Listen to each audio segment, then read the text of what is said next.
Right. Well, good morning or good afternoon, depending where you are joining us from today. Appreciate you all joining the November advisor webinar. We will be talking about officer training and transition. My name is Michelle Marchand. For those of you I haven't met before, I serve as the Senior Director of Chapter Development for the fraternity.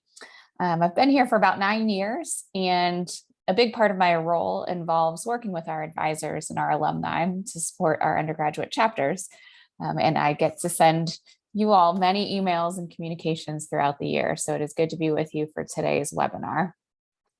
We are going to go through several different pieces of officer training, officer transition, best practices, tips, tricks, things like that will hopefully help you all and help the undergraduates that you work with. This is typically, we're doing this webinar in November because the majority of our chapters are in the midst of elections right now. Some have just done them in the last 2 weeks. Some have them coming up in the next 2 or 3 weeks.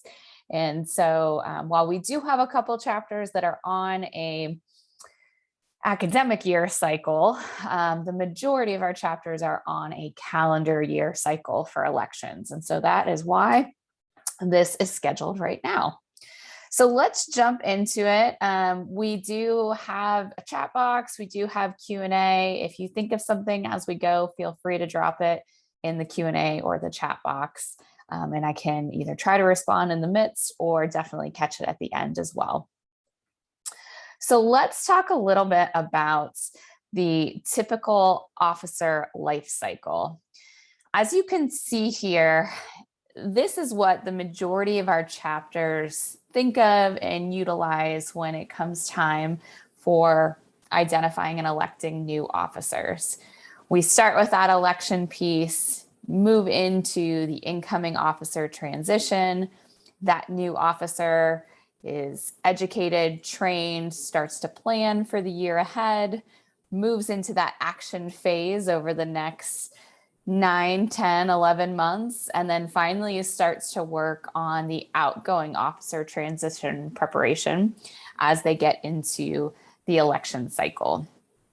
But kind of an asterisk to this is that our best chapters don't exactly follow this life cycle.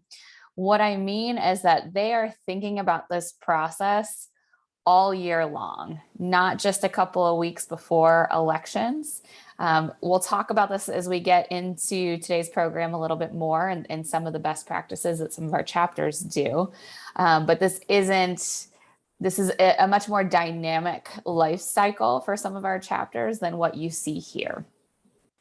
I do want to point out, I think it's important to touch on, although we could do a whole webinar on this topic alone, about who our officers are right now. And what I mean by that is we are seeing more and more sophomore leadership.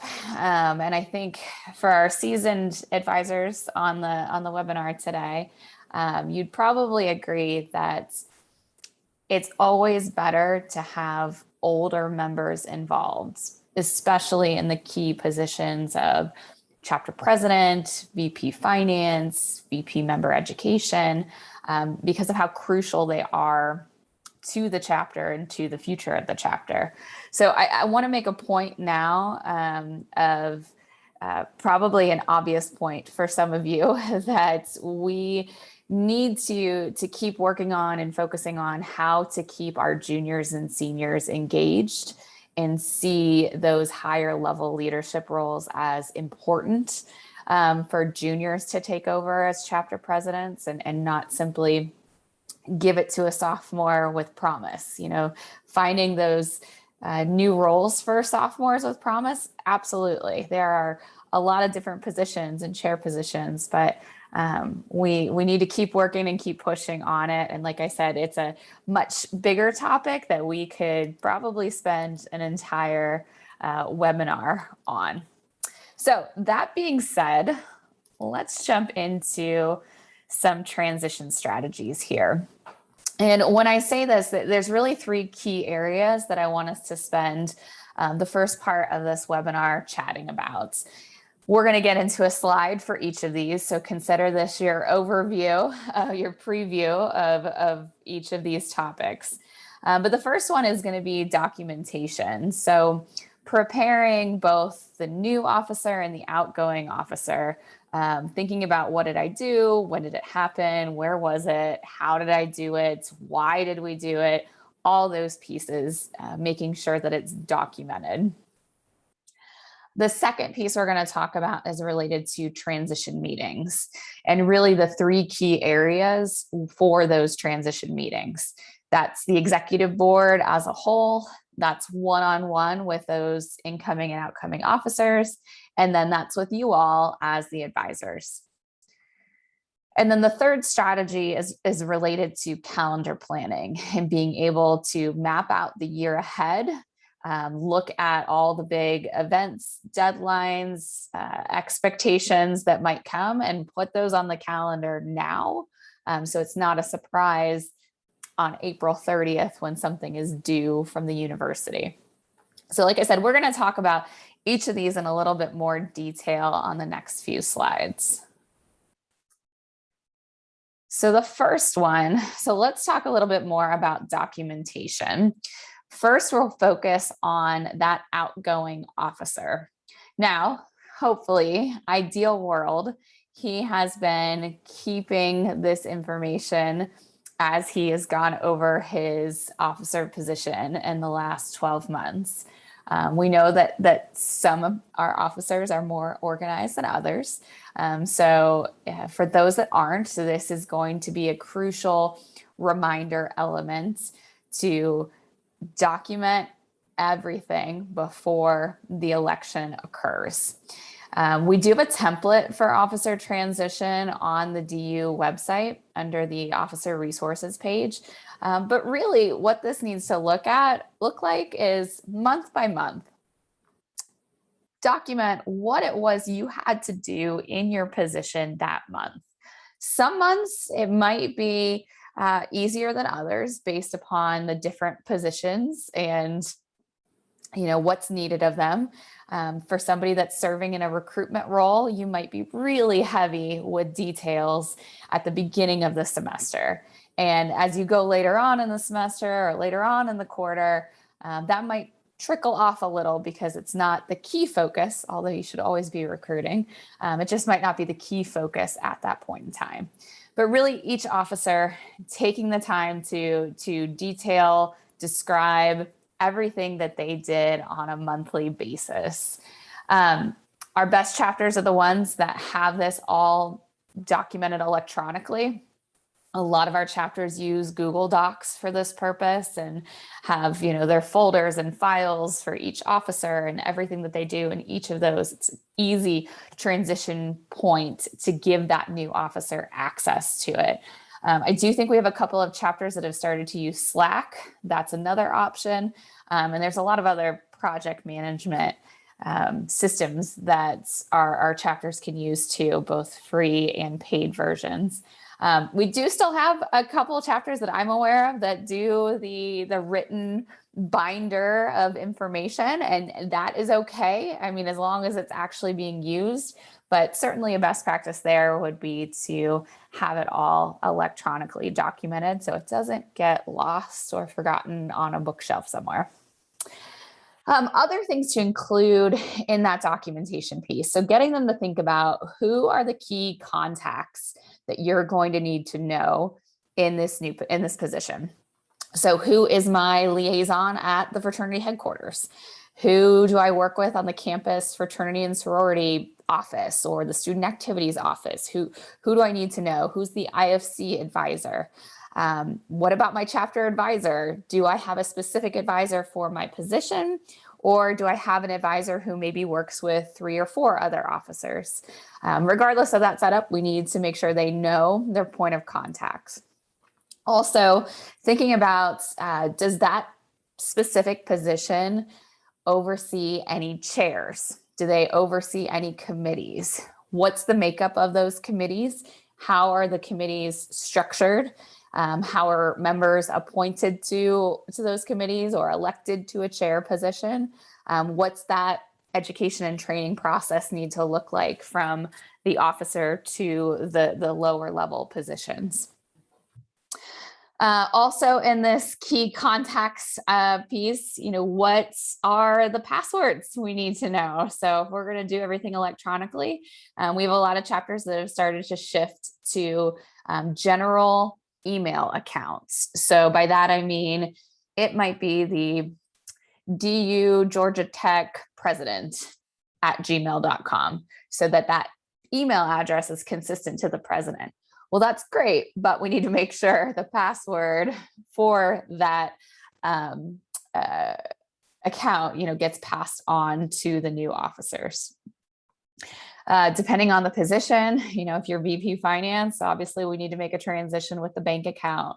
If you use LegFi or OmegaFi to manage your finances, are there any registration systems with the university that need to be transferred over so the VP administration can make sure your campus registration is updated? All of those important pieces that sometimes get lost in the shuffle and actually are really crucial to the chapter moving forward with the new officers.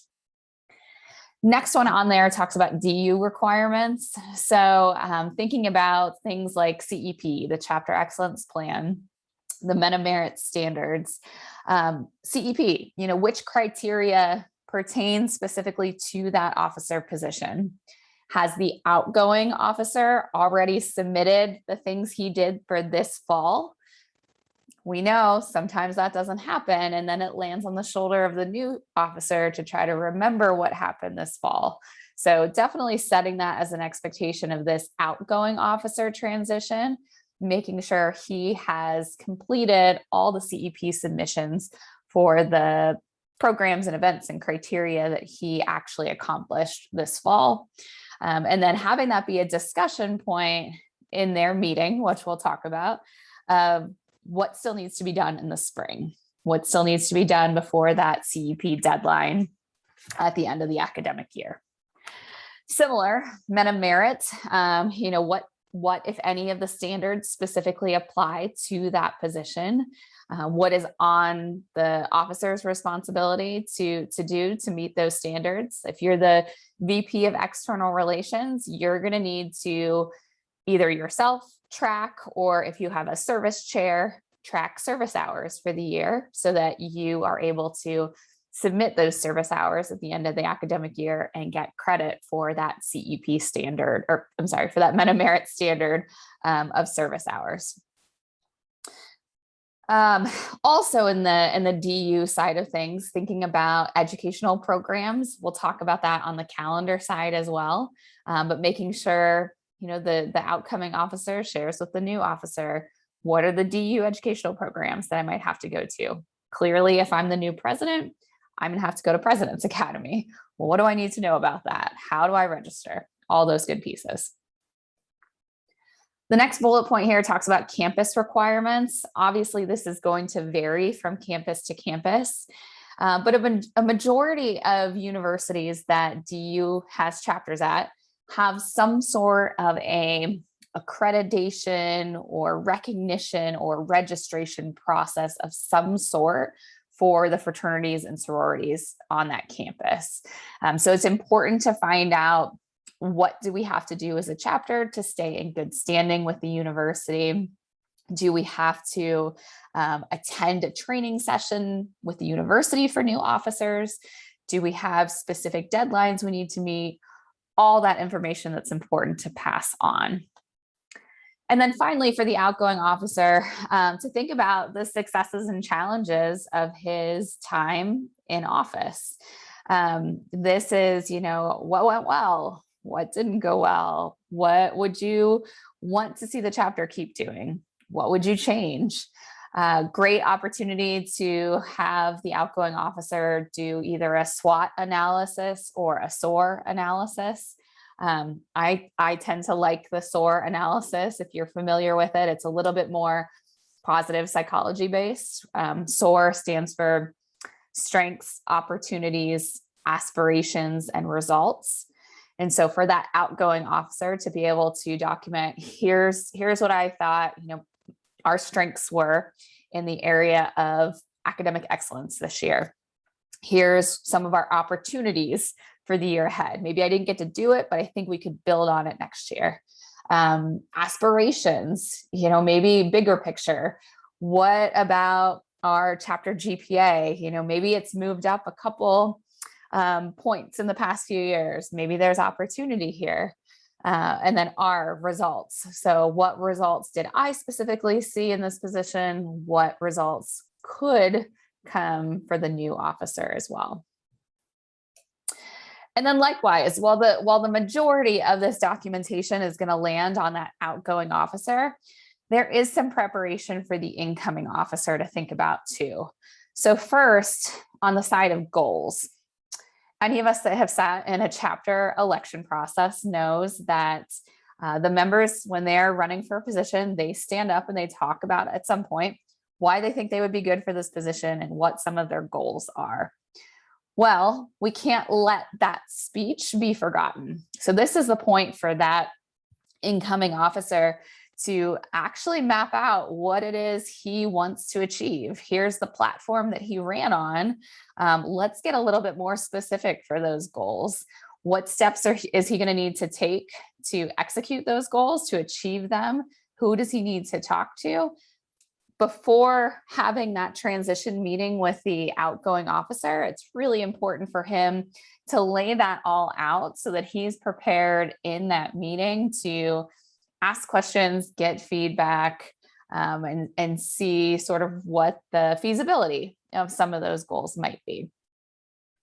And then also, a general timeline. I think we'll talk about it as we get to calendar planning in general. But for the incoming officer to think about, even personally, what is his year ahead going to look like?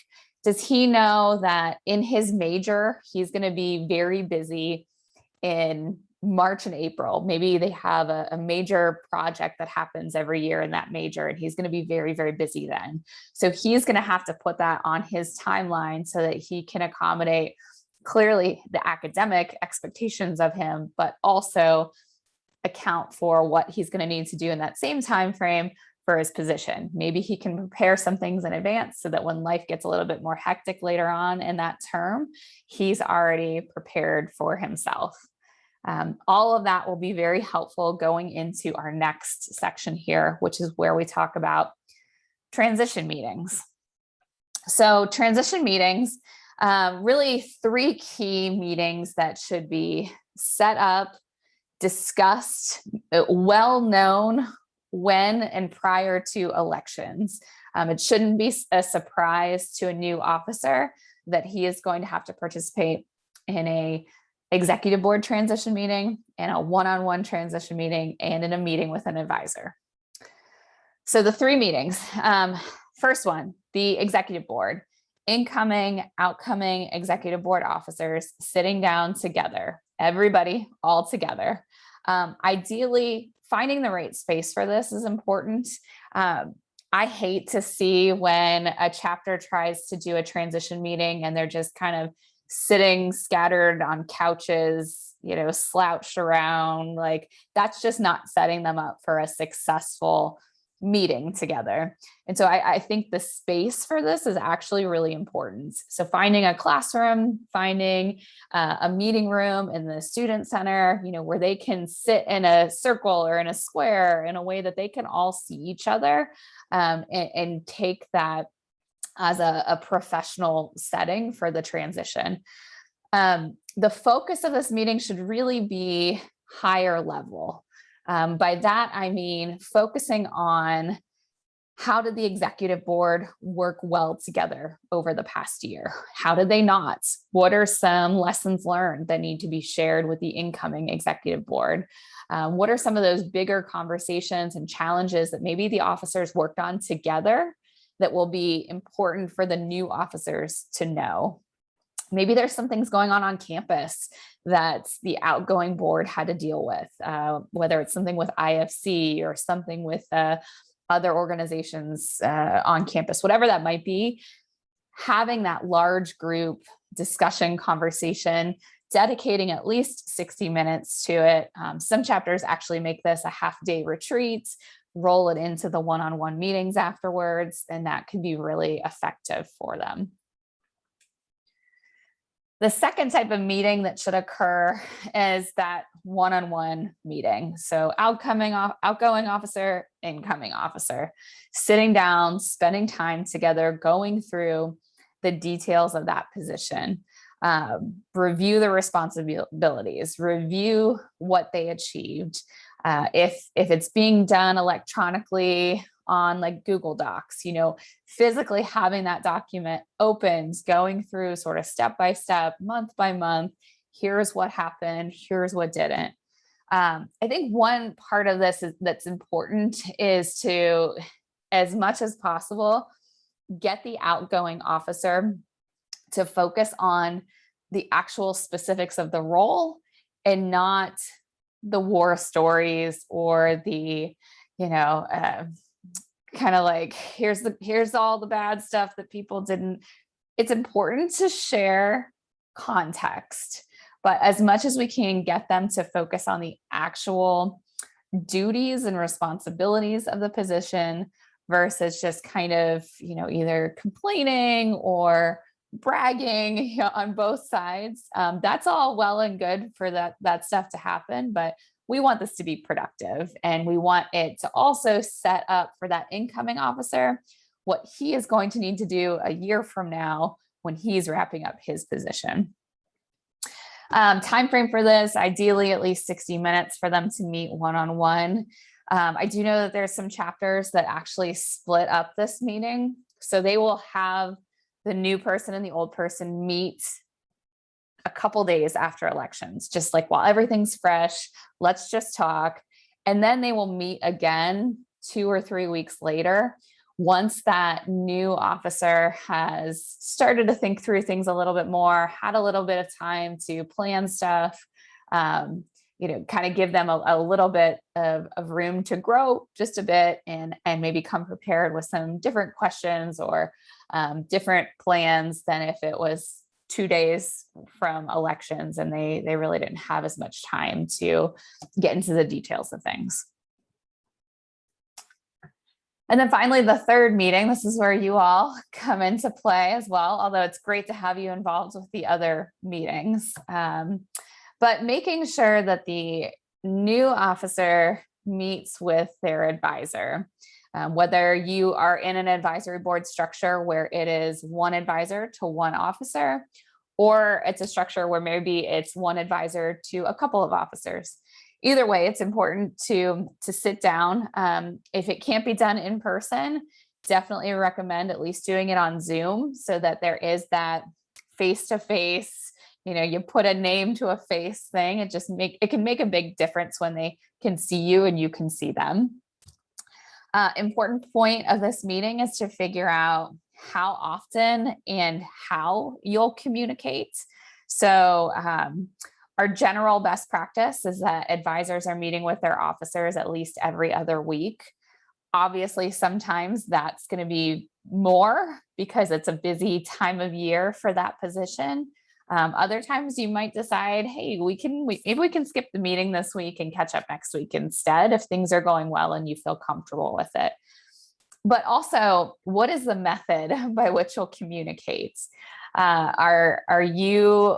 Do you want to text? Does your officer want to text? Do you want to have regular phone calls set up, regular Zoom meetings? Maybe you're on campus or nearby and you want to meet up for lunch every other week. Regardless of the method, having that conversation ahead of time is going to set up your relationship to be more successful. Doesn't mean there aren't going to be challenges with communication, but at least you're having that conversation on the front end, and can talk about how do we stay accountable to each other. It's on both of us in this position. All right. So the third major area then to talk about is calendar planning. This is something that can definitely be done in advance of the transition meetings, But also, once the new officers have taken over, this is a great time, great thing to include as part of an executive board retreat. Really want to be able to map out the year ahead. I think the majority of our chapters are using some sort of a shared calendar system at this point. Again, Google has great and free products for this. Google Calendars, super easy to use. I do know there's some chapters that have a campus calendar system that they use, whatever campus management platform they have there, and that can work really well as well. But what we don't want to do is have chapters rely on GroupMe as their calendar. GroupMe can be used for a reminder that an event is coming up, but that's not the good practice for actually mapping those events out and having them accessible to everybody. So what do we need to think about when we're planning for the calendar? Again, campus events. So what are the major events that happen on our particular campus? Put a couple of the key ones here that you see at most places. It's homecoming, family weekend, alumni weekend, things like Greek week, or if there's a song fest, or if there's major athletic events that the entire campus, kind of goes crazy for every year. We've got to get that on the calendar so that we don't accidentally plan our philanthropy event for that same day. Recruitment, associate member education, and initiation. So like I said, recruitment should be going on all year. We know that, but most campuses, the IFC has a specific recruitment week or period where that is the focus. So let's get those dates on the calendar. Once we know that, how do we fit associate member education after recruitment? Does our campus have any specific requirements for associate member education beyond the DU 8-week program? So maybe the campus says it can only be a 6-week program or only 4 weeks. Whatever it is, let's get it on the calendar so that we can then schedule when is initiation going to occur. That's so important because, DU having this wonderful benefit of being a non-secret fraternity, if we know our date of initiation well in advance, one, that's important for the associate members to know, but two, then you can better plan to invite their family and their friends, campus faculty and staff, make sure everybody knows to save the date. This is the date you get to see the DU initiation occur, and really build and generate that excitement around it. The next one on there, getting all the DU programs on the calendar. So right now, with our new officers being elected, President's Academy is coming up right away. It is January 6th through the 9th in Indiana. Participants will either fly into the Indianapolis airport, or if they are close enough, they will drive. Registration for that is actually due on December 10th. So we're in the midst, and if your chapter has already done elections, feel free to check in and we can tell you if the new president has registered for President's Academy yet or not. We do get this question sometimes, in the event that a president has some sort of extenuating circumstances that they absolutely cannot make those dates. We are able to potentially be flexible and approve another executive board member attending in the president's place. So if that is a situation you find yourself running into, Noah Borton on our team would be the person to reach out to about that. But other programs, so RLA, the Regional Leadership Academy, that happens over 3 weekends in February. February 4th to the 6th will be in Portland, Oregon, and Atlanta, Georgia for those chapters. That's generally when you're sending your new executive board officers.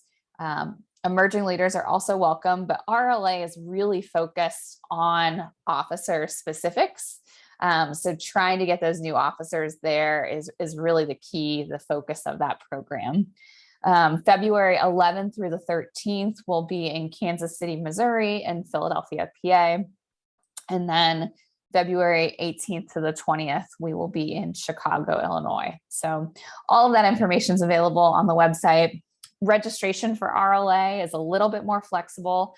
It's due 2 weeks prior to the RLA that chapter is going to go to. So we do have a little bit more time before that deadline comes up.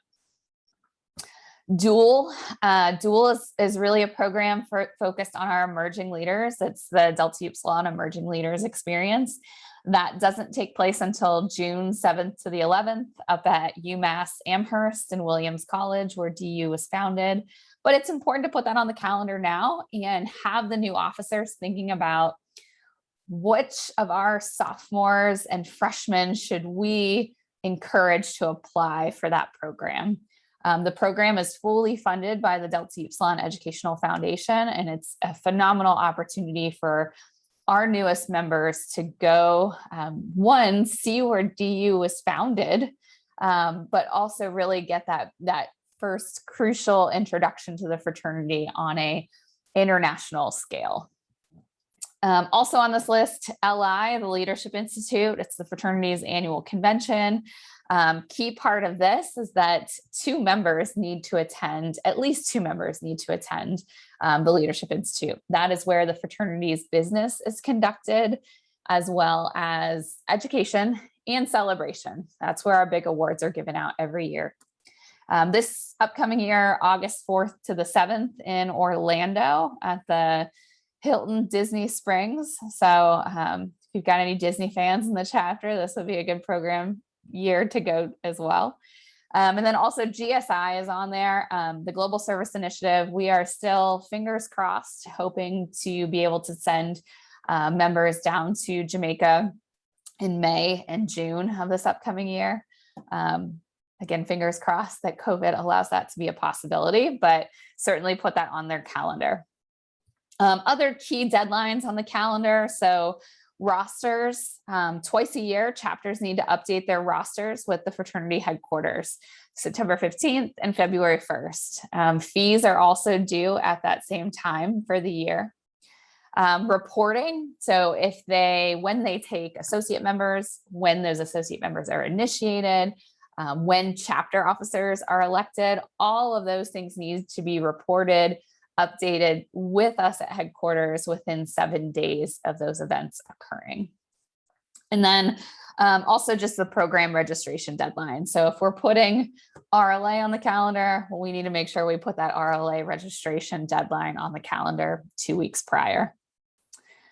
Other things to add, major philanthropy, service, community events. When I was thinking about this, I thought about our friends at Kansas State. I'm sure you already know when Miss K-State is going to happen this year. So we've got that on the calendar. If you go to Penn State, you know when Thon is happening in February, making sure that's on the calendar. Maybe your community does something like Up Till Dawn or Greeks in the Streets, all those big major events. Again, getting on the calendar so that we can plan ahead and our members know in advance that this is going to be an attendance expectation. And then finally, I added intramurals here on the end. We do have a lot of chapters that love intramurals and take it very seriously. And so we don't want to miss a deadline for that. If there's a registration deadline for putting that intramural flag football team together, 3-on-3 basketball team, getting that on there so that we don't miss it.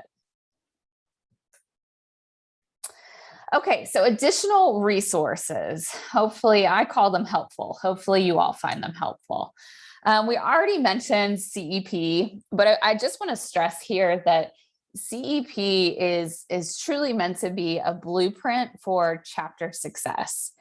If a chapter is doing the things in CEP on a daily, weekly, monthly basis, they are going to be a high functioning chapter. These are not just criteria that have been pulled out of thin air and said, yeah, we think chapters should do this. It's actually shown that the chapters that are doing these things are highly functioning, strong chapters on their campuses. So really using CEP in that transition process, making sure the new officers understand what is the submission process? What do I need to include? What is the difference between a required criteria and an optional criteria? It might say optional, but it's not truly optional. It's optional in that you get to pick which of those optional ones you're going to do to at least meet that 40% threshold or 50% threshold of checking off those optional criteria. Like I mentioned before, some of the areas, some of the categories in CEP line up specific to a position. So there's the recruitment category. Clearly that is tied to the VP recruitment. But then the category like operations, the criteria under operations really connect with both the president, with the VP administration, with the VP finance. I think there's even some communication ones in there that could be related to the VP external relations. So it's important to go through that, use it as the blueprint for the officer's success for the year. One change, just a reminder that this year, all CEP criteria is due by June 1st. There's no longer both a fall and a spring deadline. They have the entire academic year to finish and submit their CEP criteria. However, we do have a December 30th deadline that is only for incentives. So if a chapter, and this announcement went out about 2 weeks ago, if a chapter completes and has approved at least 40% of their CEP criteria by December 30th, they're eligible for some incentives and prizes and things like 20% off a group order at the DU store. They could receive an additional recruitment scholarship. They could receive an additional RLA registration. So again, just trying to incentivize chapters completing criteria and getting them submitted, especially for those new officers or for the old officers as they're transitioning at this time of year. Meta merit chapter standards, like we already said, these are the standards that all DU chapters are held to in a given year.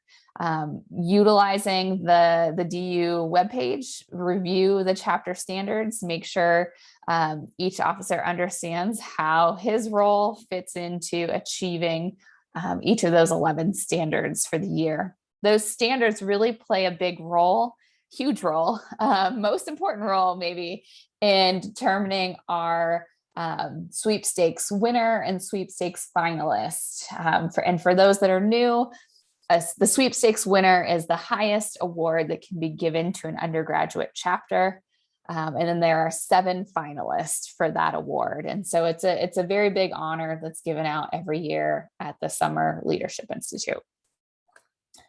Again, other helpful resources. So understanding the campus in terms of if they have that accreditation or expectation or registration process, what resources do they have on the fraternity and sorority webpage that are going to be important for that officer to use, all key dates and needs related to the campus specifically.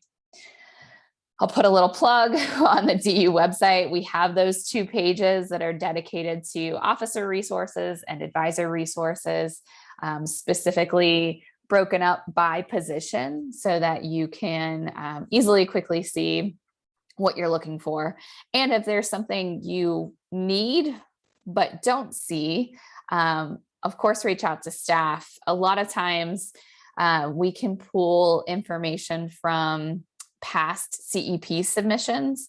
So if you want to see an example of what a chapter did for a certain type of event or program, we can pull that from the back end of CEP and say, here's some examples of what chapters have done successfully, so that is a helpful tool and resource if you're trying to start something new for your chapter.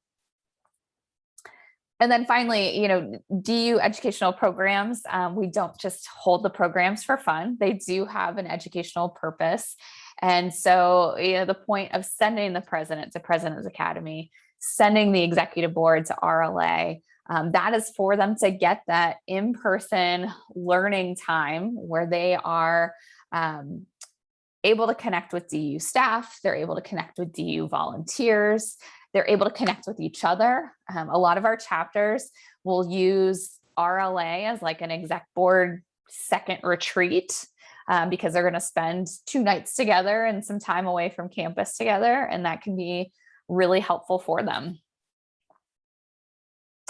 Okay, last part here. Wanted to be able to provide you some real world examples. Reached out to a couple of chapters that we have heard and been told and believe have pretty good officer transition programs.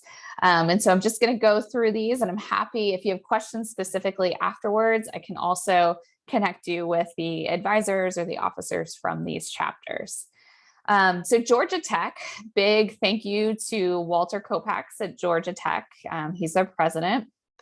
He shared that he thinks one of the things that has worked well for them is that outgoing officers are required to update their transition documents that they received the year earlier. That has allowed them to continually add to those documents year after year and build a more robust resource for the new officers. So they're not just having those new officers, or they're not just having the outgoing officers create that document. They're actually building upon last year's document and the document from 2 years ago and the document from 3 years ago. They do require that the incoming and outgoing officers meet within that first 1 to 2 weeks of elections. The outgoing officer obviously focuses on the responsibilities of the position and an outline of it, but they also have him focus on some of the soft skills that are needed for that position that you might not find in an official officer job description. He also shared that the executive committee makes sure in their exec board retreat to focus on the budget and the calendar. And they also set up specific strategies for early on to have those new officers work with the old officers on some of those first tasks that can be a little daunting, trying to make it a little less daunting for them. Over at Wichita, thanks to Cade Swain there, Wichita similar has really focused on those transition documents. He mentioned, and he set an example of event planning transition that they do. So ensuring that the chapter has consistency in those events, that it's not, again, starting from scratch when we're planning an event that we do every year, but here's step-by-step of how we've planned this philanthropy event, for example, as well as some of the lessons learned from past events and how they can change that or recommend it for the future. San Jose, so Nate Carpenter at San Jose, thanks to him, shared that the San Jose alumni and advisors host a plan and deliver seminar with the new officers. And I like the way that this is phrased. At that plan and deliver seminar, the new officers present their plans for the year to the advisors. And they provide specific details on how they're going to deliver it, how they're going to achieve their goals, and they're able to get feedback during that session. The chapter also focuses on mentorship in advance of elections. So they encourage interested members to shadow current officers before we even get to elections, so that they have a better understanding of that role. And then finally, down at Texas, thank you to Jackson Wiswall and also Josh Sawyer. Josh is our most recent Advisor of the Year recipient. He advises both Texas and Arlington chapters. But at Texas, kind of similar to San Jose in that they host an officer transition lunch or dinner with the alumni board. So again, including the alumni, including the advisors in that. That lunch or dinner together serves several purposes. One, it's obviously just to get together in person if possible, and get to know each other on a personal level so that the officer and advisor can connect as people before they then jump into discussing their goals for the year, and making sure they've set up a successful plan. Also, the Texas chapter uses a potential officer interest form. So before we even get to elections, there's this form that they can fill out to say, you know what, I think I might be interested in this position. They also have an option on that form to say, I want to contribute in some way, but I'm not sure of which position would be best for me. And so they can then use that to set up some shadowing opportunities for potential officers to meet with the current officers and learn a little bit more about their role. So, the VP Finance can sit down and show the potential officers, here's what it's like to manage LegFi on the back end, and how I might work with the bank and how I manage the chapter's budget. So good to hear that these chapters are doing a lot of the things that we would recommend, and also going above and beyond in some ways as well to keep this a focus, not just 2 or 3 weeks in advance of elections, but really think about it all year long. All right, so we have reached the end, and I see it's been about 45 minutes. I do want to put a plug in if you have any questions, or if you have any questions, feel free to drop it in the chat box or Q&A. But I wanted to plug here that DU is currently providing scholarships for executive boards to participate in a program called the Building Team Culture Series. And it's through AFLV. AFLV is the Association of Fraternal Leadership and Values. They do education and programming for fraternity and sorority members across North America. But DU is providing scholarships for executive boards to participate in this program. It is a 2-part series. Session 1 will take place on demand whenever they want in December. Session 2 will take place virtually, but live in January. There will be 2 different dates for them to choose from. It's being led by Galen Emanuel, who is an internationally known speaker. He is the president of Shift Yes. But in this program, the executive boards will be able to work through a step-by-step process to establish a code of behaviors and mindsets that will positively impact their entire team, their entire executive board, and how they show up and work together. The goal is that the executive boards will walk away from the program with resources and tools that are going to help them implement those plans, those mindsets into their work in the year ahead.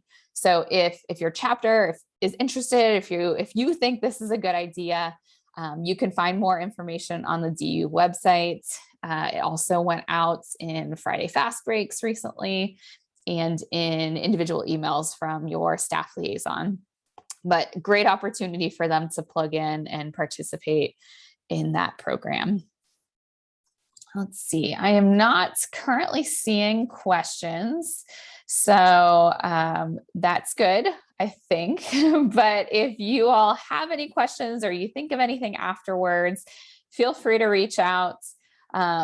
This, can be an easy process and it can be a challenging process. But regardless, it has to happen, and we are happy to help your chapters. Our staff are happy to Zoom into one of those exec board retreats or transition meetings if it would be helpful, or game plan ahead of time with you or with new officers on what could be most effective in that. That being said, this will be up on the website after probably in the next 24 hours. So if you want to share it with any of your other advisory board members, otherwise, thank you all for participating today and hope you have a great rest of your week. Thank you all.